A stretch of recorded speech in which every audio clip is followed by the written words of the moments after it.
Hey, good afternoon. Kim McKenna from CBC. I'm wondering if you could reflect on how these tariff threats have affected federal-provincial relations in Canada.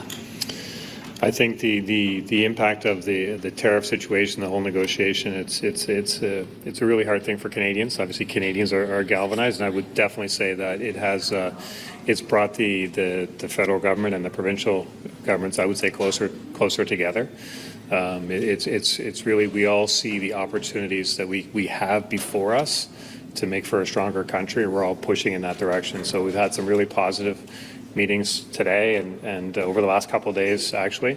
And I think everyone is really united and on the same page of just really seizing the opportunities that are before us that in the past we may have looked away from, that right now we're all looking squarely at. Hi, Premier. Mackenzie Gray with Global News. We heard Doug Ford this morning talk about the idea that there should be dollar-for-dollar retaliatory tariffs against the Americans. On the flip side, both Scott Moe and Danielle Smith say that we shouldn't retaliate, that the impact of tariffs on American consumers is what should push forward. What's your position? How should Canada push back? Yeah, I think, look, there's people at the negotiating table that have more information, and they're kind of working to a strategy. What I would say is I actually have tremendous confidence in the Prime Minister and the team that is representing us as Canadians to look at all of the factors and the moving parts and come up to the best deal for Canadians. So I think it's just really important that we keep moving for what is the best possible deal for Canadians, and all the while knowing that the U.S. administration changes their thoughts on things quite frequently. So I know that it's a difficult position for our negotiating team, for our Prime Minister, but I have tremendous faith in the team that's representing us to get the best deal, and that's where my focus is. Hello, Premier. Michael Serapia with CPAC. This is the third time the First Ministers have been able to get together since Mark Carney became Prime Minister, won the election. I'm wondering concretely, on an economic front, what has been achieved by these meetings? The challenge economically for many Canadians is immediate. What has been achieved with these meetings? First off, isn't it great? Like these are such important relationships for Canadians, and we're all kind of binding together and spending time together to really understand the sensitivities that we have in our own areas, but also the as I talked about, the opportunities. So I think for the Prime Minister and his team, the passage of Bill C-5 is significant. For myself and other premiers, we're doing what we can in terms of the interprovincial trade barriers. So there's a lot of concrete action in just those two things, but the spill down from those two things is very significant. But the major projects, the nation-building projects, however you want to term it, there's a lot of them. Certainly in Nova Scotia, I'm passionate about our wind opportunity, and I think I'm actually seeing that move at a significant pace. There's lots of I's to dot and T's to cross and technical analysis to happen, but the very first step is to have agreement that there's something there, and getting that agreement, that's something that might have taken years before, but because of the relationships that are being built, we can see where everyone stands much sooner in the process. So I think Canadians should feel proud of the way that the governments are working together, and I think Canadians should feel incredibly optimistic that their elected officials realize the need for urgency and feel that urgency. It's still government in many ways, but I will say that urgency is felt, and I'm personally, as a Canadian, incredibly optimistic about the future of this country right now. Do you have any idea when a deal or deals and projects might actually be chosen, highlighted, and moved forward with? Yeah, I think initially we talked about give them some things to assess over the summer. That certainly happened. There's lots of potential projects and good ones, and I think everybody is in some respects waiting for the major projects office to open. That will be open. We understand maybe by Labor Day, and there'll be capacity in there to really do analysis on them. So I think for me personally, I have in my mind that over the fall, maybe early fall, would have some good clarity on the early wins that the governments would see for our country. So it's all happening. Mickey here with Politico. Following today's update from the Prime Minister, how realistic is it that we will get a deal by August 1st? I haven't been focused on the date. I think, sometimes, and there was some discussion at the table today from others as well, who kind of share that the idea is get the best deal. And I would be worried that if we constrain ourselves that we have to get a deal by a certain date, that we maybe have to, maybe do some things or give up some things or give up some leverage that we might not otherwise have to if we just focus on getting the best deal. So I think it's just really important that we get the best deal for Canadians, and I'm personally not focused on the date. And what else can the federal government be doing that they aren't? As I said, I have great confidence in, certainly Minister LeBlanc is all in on this. A number of his cabinet colleagues are, but just the abilities of the Prime Minister are something that I'm confident in. Hi, Premier Houston. Olivia Spanovich, CBC News. What does the best deal look like to you? Does it involve no tariffs? Do we have to give up something else? Well, obviously, no tariffs is great, but we're not in that world right now. You look at what the president is doing, what he's pushing forward as his agenda. So we just have to be open-minded about what that might look like. But again, there's many moving parts to that. I think the CUSMA carve-out, the CUSMA is really important to our country. So keeping that intact is really, really important, and the rest will all kind of fall into place. But. And how much longer should we wait until we see more retaliation? How much longer are you going to give the Americans? Well, it's not just me that makes that decision, but I think, look, we have to be conscious of the impact on retaliation on our own economy, because there is one as well. So it's finding that balance about making sure that the president understands we're an important customer of the United States. We are. And we're good friends and longstanding allies, but also that we can't just be pushed around either. So there's finding that balance between pushing back a little bit, but never losing sight of what the ultimate goal is, and that's the best possible deal under the circumstances that we face. We didn't initiate this as a country. We didn't start this. We're just having to deal with what's in front of us, and I'm actually proud of the way that it's being dealt with. Hi, Premier. Hi, Colin DeMello from Global News. There are going to be a lot of competing projects, a lot of competing interests in front of the federal government. Did you get any clarity today in terms of how they're going to prioritize all the competing projects from the provinces?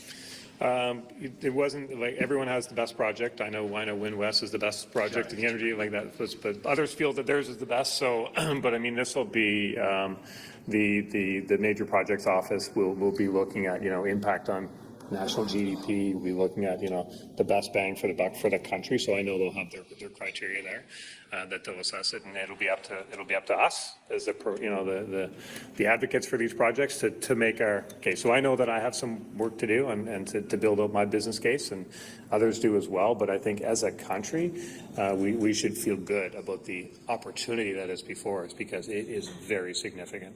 One of the things that Premier Ford had mentioned was if the 35% tariffs go into effect on August 1st, that there should be dollar-for-dollar retaliatory tariffs. I'm wondering how you feel about dollar-for-dollar retaliatory tariffs, especially since Trump has said that he would match that with a similar kind of tariffs. And what was the temperature in the room for some kind of retaliation for tariffs? Look, I think for me, it's just having the ability to step away and have confidence that the people at the table are assessing what's the best move for our country at that time. And I don't want to second guess that, and I don't want to presuppose the outcome of that. And I think there's lots of people that feel that way too.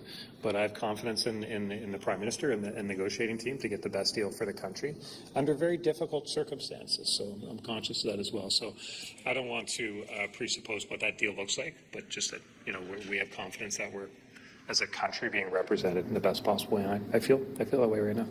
Okay. Thanks, everyone. Thank you.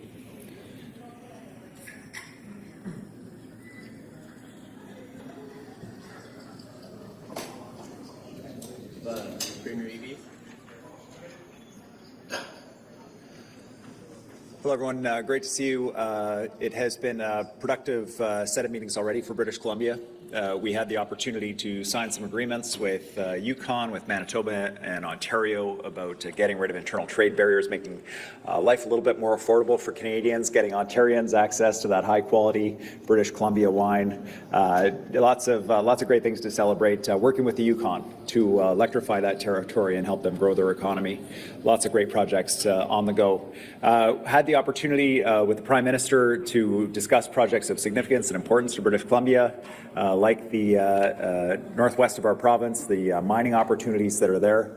I'm very excited about the Northwest Transmission Line that will electrify that and the work that we can do together. Looking forward to that. While I was having a sidebar conversation with the Prime Minister, I took the opportunity to deliver a letter from Bailey McCourt's family. Bailey McCourt was murdered by her ex-husband in Kelowna in a horrific attack. The Prime Minister has committed on multiple occasions, which I'm grateful for, to bail reform, and Bailey McCourt's family really underlining the importance of bail reform around intimate partner violence.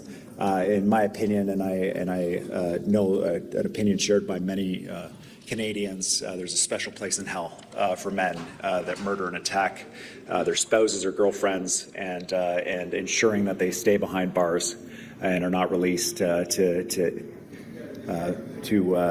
complete a cycle of violence is a priority for us, and I'm grateful to know that priority is shared by the Prime Minister.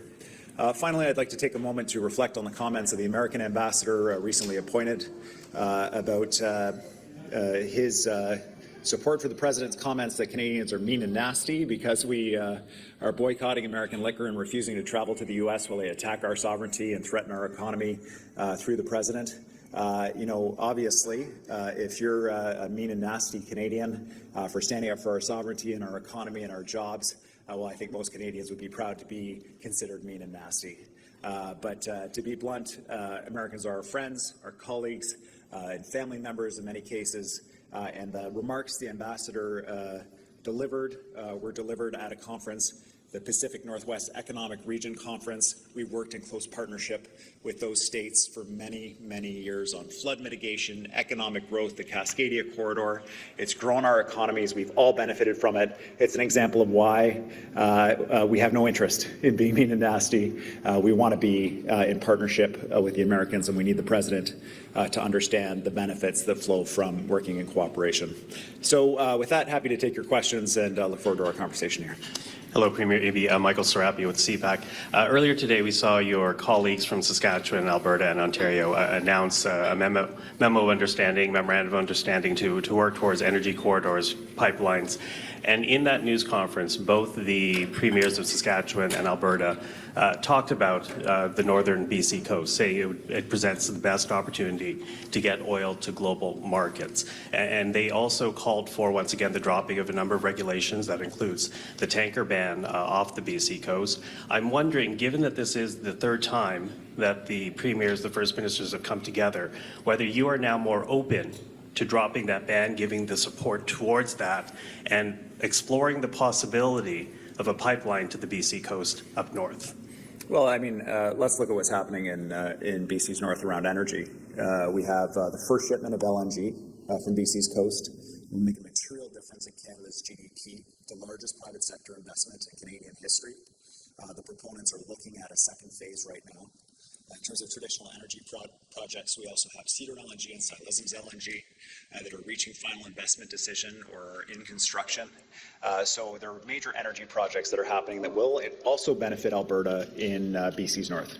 For the pipeline project that Premier Smith is a great enthusiast of, a heavy oil pipeline project, there is no project, there is no proponent, there is no private sector money involved at all that I'm aware of. When Premier Smith crosses those obvious hurdles to get a project done, then let's have those conversations. But to be blunt, we have major projects that are moving ahead, and that's where our focus is. But would it be easier to find an investor if the BC government were open to actually letting that pipeline go to the BC northern coast? Well, we own a heavy oil pipeline right now as Canadians that goes to the BC coast. It's the Trans Mountain Pipeline Project. It's up for sale. The federal government can't sell it. The major pipeline proponents that one would expect to be participating in the north are not. And so I think there's a reason for that. I think there's other interest around investment in British Columbia and Alberta. We're supportive if Premier Smith can cross that hurdle of identifying a proponent and an actual project, then let's have that conversation. But in the meantime, we're encouraging the federal government, and for ourselves, the focus is on projects with proponents that are ready to go, that are through environmental assessment. And if we do that, we can deliver some really big projects for Canada. BC will be the economic engine, frankly, of the new economy that we're building here in Canada because of our port access to markets, the resources we have, and we're going to facilitate access for other provinces too, to get to those markets just as we always have. Hey, Mickey with Politico here. Have you brought up the issue of the ostriches with the Prime Minister, and would you like to see him intervene in a way where they can be saved? No, I have not brought up that issue with the Prime Minister. I understand there was a recent court decision on that. For British Columbia, we don't take our public health advice from RFK and from Dr. Oz. Bird flu is a very serious issue in British Columbia, and so it's obviously a challenging issue. They're beautiful birds, and bird flu is a massive and profoundly concerning issue for farmers in British Columbia, and I know across Canada. Hi, Mirna Djukic for Radio-Canada.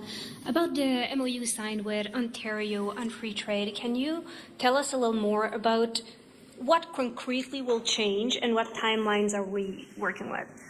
Yeah, absolutely. We're working with Ontario right now on a direct-to-consumer meter for BC alcohol products and Ontario alcohol products.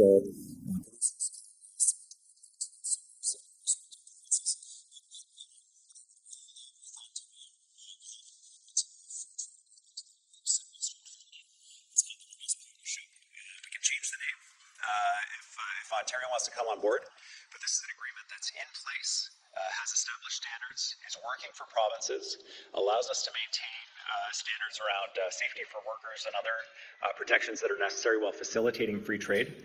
And I'll be pushing Premier Ford as part of this agreement to sign on to the New West Partnership, because that would be the easiest and fastest way to facilitate free trade between our provinces, and as well as Manitoba, Saskatchewan, and Alberta. Have you breached that with Premier Ford, and what did he say? Yes, we have raised this issue with Premier Ford and his team, and we'll continue to do so. They're not quite ready to sign on, but I hope they will be. Isaac Callan, Global News. I just want to ask about the MOU on the pipelines. Were you invited to sign that at any point? No, I wasn't. Would you have if you'd been invited to? I don't know what it said. Yeah. Thanks, everyone. Thanks very much, everybody.